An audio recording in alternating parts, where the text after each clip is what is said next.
Alright, we have a Shark vacuum that needs a little repair. As you can see here, the hose is broken.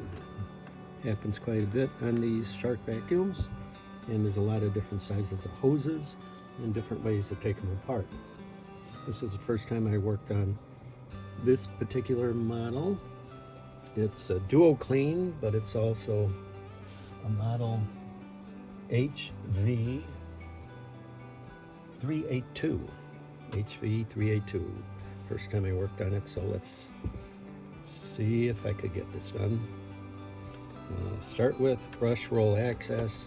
Push down these buttons, take off this, put it to the side. We won't need that. Already took out the brush. There's a brush on the bottom here, and then there's also another felt brush that's already taken out. And as you can see, there's screws pretty much everywhere. They're there, side here, here, and also here. Okay, 1, 2, 3, 4. The way to take them out, it's a torque screw.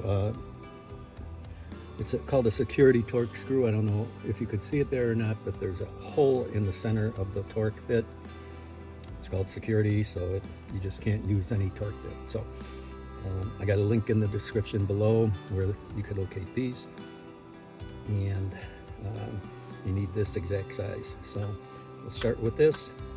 I'm going to use a small electric drill to remove them. When we put them back in, we got to be careful because it is plastic. We don't want to strip out the screw holes.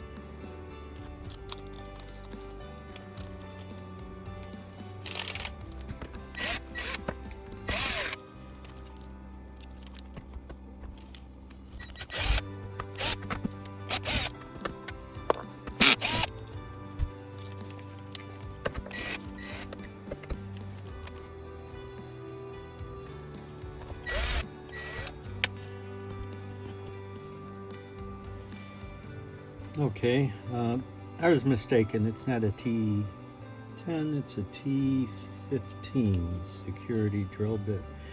Okay, so we got these 4 out here, and we'll just flip it over and start working on the bottom ones. Let's see if this is the same, if it's a T15 or the T10. Okay, looks like all the ones so far on the bottom are a T10. Still security. So I'll switch them.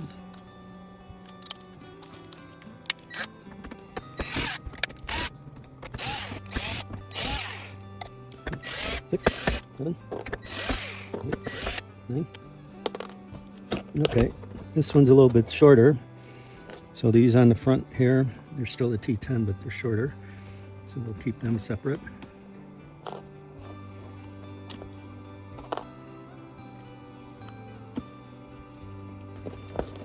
One's in the back over here. These are T10 longer. So I'll finish taking these out. I'm gonna leave the wheels in. I'm not gonna touch those screws. But then there's a couple in the back here.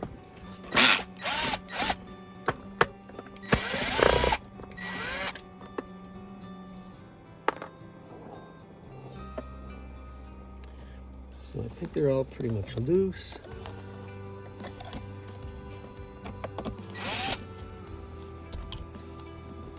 So next we will flip it over. Okay, I think I got all the screws necessary to separate the bottom half with the top half. Another thing I'd like to point out is a lot of times on these Shark vacuums, see the front little wheels, they should spin freely. This one's not spinning freely because there's strings and hairs caught in the shaft. So these would need to be removed. You would need a small screwdriver, pull up the axle, and on this one there's a little washer in here. I already got out most of the strings and hairs, but it's still running rough, so I'm going to put a little WD-40 in and let it sit while I'm working with the rest of the machine. Okay, I got this one loosened up, and as you can see, it really is clogged up in here, so it's just a matter of pulling all that out, cleaning it out.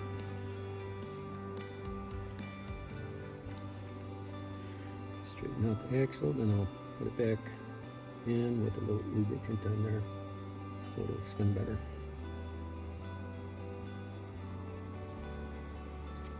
Okay, it looks like part of the old hose is kind of sealed in there. So this portion right here is loose, no screws or anything holding it, so I'm just going to pull it out and slide it out from those wires. And this is where we got to fit a hose in here. It looks like part of the old hose is still in there, sealed between a bushing or something. So I'm going to have to work on this part and see what I could do with this. Back in a moment.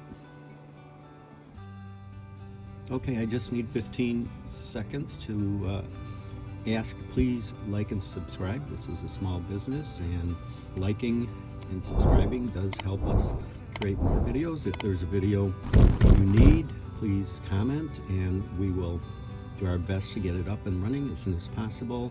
Or if you have any questions on other repairs of this or any other Shark vacuum, we service all the Shark models, have parts for many of them, and filters, brush rolls, and in the description below we do have our phone number listed there, and we also have other parts for this model with links to where they can be purchased.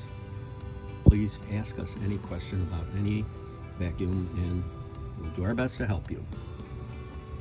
I started peeling this away so it won't come off because of the ridge in there.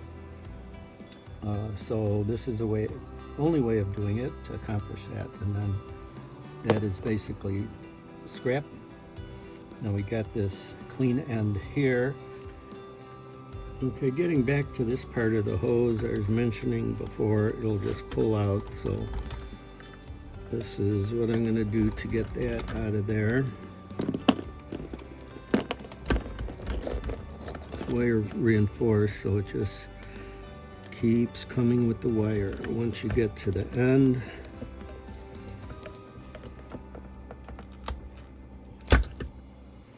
it's out. Okay.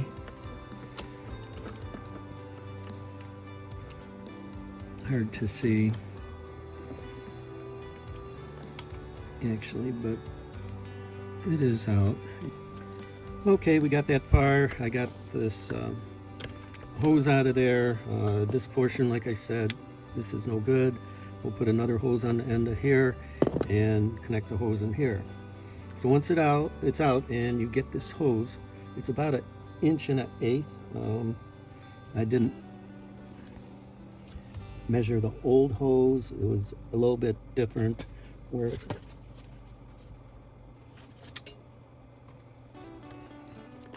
Okay, this was an old hose. It's probably 1 1/8 inch also, but it is a unique size. It's slightly bigger because this hose fits in it. So this hose is a little bit smaller because first of all, we're losing this part, so it has to fit in it. And same with here. There's another coupling inside here which didn't come out. If it does come out, it could just be put back in. But I'm going to start with simply threading this in clockwise. Turn it clockwise till it starts sliding in. It just needs to go in about 1/2 inch or 1 inch, and you could tell by looking through this end. You could probably see that. You'll see the hose is through the coupling already, so that's maybe 1/4 inch too much, so I'll pull it out a little bit. And then the same thing with this end. This end, the hose will go inside this coupling here, and this one also, you turn it clockwise and it just starts threading it in, and it's nice and tight. If you feel you want to seal it with something, you're welcome to, but I don't think it's going to need that. because it is so tight going internally. Okay, this is a wire reinforced hose too, and it is flexible. You've got to make sure you line up this coupling properly. If you notice on the bottom of this coupling, there's two spots here, little posts that has to go into the holes, into the base here. There's 2 posts right here. Okay, so you got to make sure when you're threading this on, if you go too far, you just got to back it off a little. Hold the hose, you just want to back it off a little bit, and then turn it in the proper direction. So when you put it in place, everything lines up. Now you will have to get it under this wire loom here. Careful, you don't want to pull the wires out of the PCB board. Make sure the wires go up and don't get crimped anywhere on the side. And this will slide into place. Those 2 posts are underneath.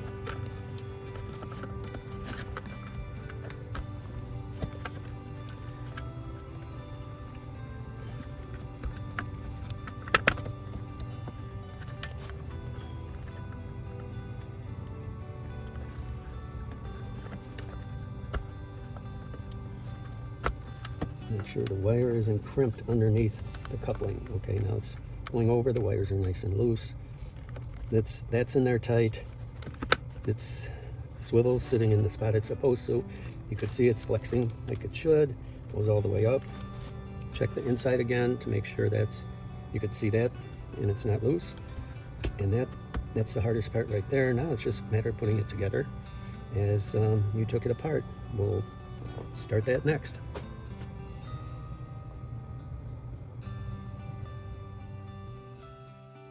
Okay, we're going to start putting it together now, and I'd like to thank Laurel, the customer that brought this repair in here. And without her, I wouldn't have been able to make this video. First thing we do is plug in the wire in the PCB board here, right where we took it out. It only plugs in one way, so that's easy. Then we'll put the cover on. It snaps into place. Remember, we don't want these wires to get crimped anywhere. And we'll put a little piece of tape here, electrical tape, so that doesn't move. So I'll just put this right here like that.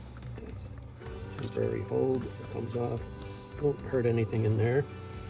Now remember, these wires coming from the neck, you don't want them to get crimped, so make sure they're tucked in here. And don't let anything move while you're putting the cover on. Lead those wires that way a little bit. And the cover should slide right into place, which it did. Nothing's restricting it. The seam around the side, both sides, is nice and tight. You could put 2 of the screws, no, actually 1, 2, 3 of the screws right in here. That'll hold it so it doesn't move from this end. And remember, be careful when tightening it down. It's plastic. If you get the bits, make sure your drill is set up a real low torque so it doesn't strip up, and just stop when you feel tension on it. That's 2.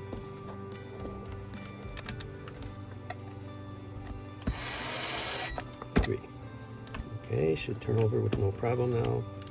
And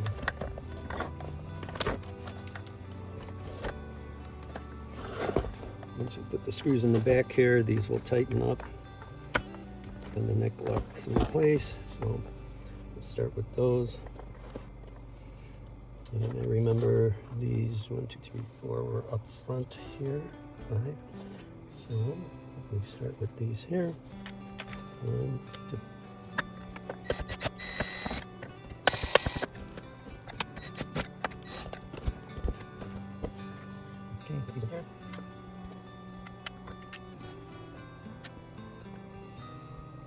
Okay, take those.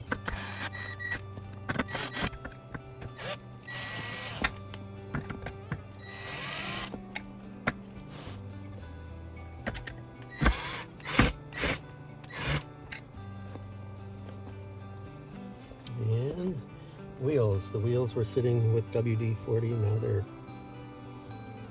spinning real good. They're hold back, so I don't know if you can see it, but yeah, they spin around. So the wheels are going to go back into place. Yeah, it spins around nice and loose, so it'll glide over the floor. These are rubber wheels to prevent any marring. Push them into place. I usually use a flathead screwdriver. Just put a little pressure on it on each side of the axle, and it goes out down into the vacuum like that.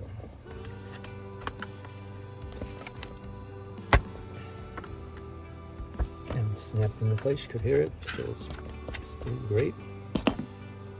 4 more screws down here.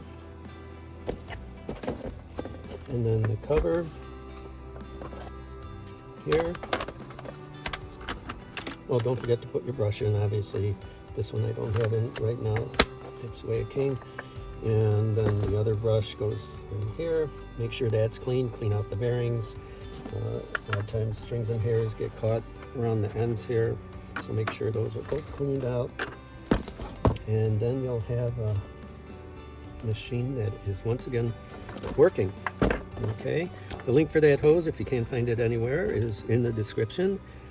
Link for the torque wrenches are in the description. We're a small business. Please like and comment, and that would help us to continue to provide videos of this sort. Have a great day.